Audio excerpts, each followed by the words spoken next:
Hobbes' political philosophy, born in England, depends on the conception of man. He has renounced the relational metaphysical ideal of man. He replaced it with an empirical concept adjusted to experience according to his naturalistic materialism. Qualitative inequality in nature and between human beings is eliminated by reducing everything to matter in motion. All difference as devalued as they derive from the quantity and diversity of forms of movement. Both the movements in mind are of two types: the vital, purely biological and homogeneous, and the voluntary, also very similar to each other, and which define the field of desire. Desire is the name of a set of forces that then to protect a part of nature, individualizing it as a particular being, as an individual. Desire is a thing of individual life. It is what individualizes and specifies a being.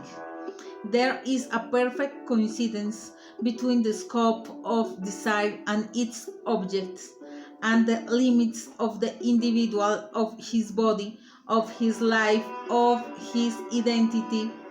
Each man is one of those beings delimited by the desire that individualizes them. Man, in Hobbes' representation of himself, appears ontologically enclosed in his love in himself, mechanically opposite to others.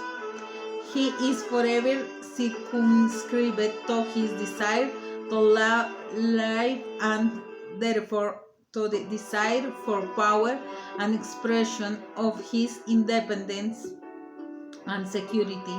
He is definitely destined to leave himself from his individuality and rise to the love of others, to a universal aspiration.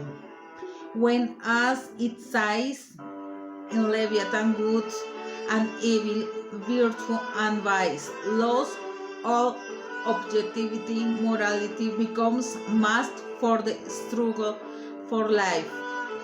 In a sense, Hobbes has freed man from transcendence, from duties to imposed moral standards, values, and ends, since it would be arbitrary to prescribe the impossible. Hobbesian man is freed from the border of morality. The concept of him represents a man with no other ends than life, with no ideal to fulfill, no sense to realize, no value to defend, a man so subject to biological necessary for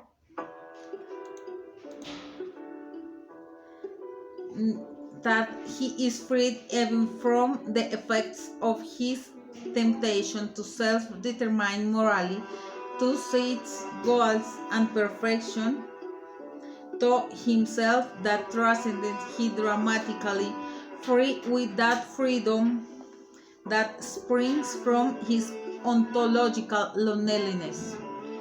The methodological effects arises in relation to the possibility of a political philosophy or a science of government which seem to require prior knowledge of the nature of man.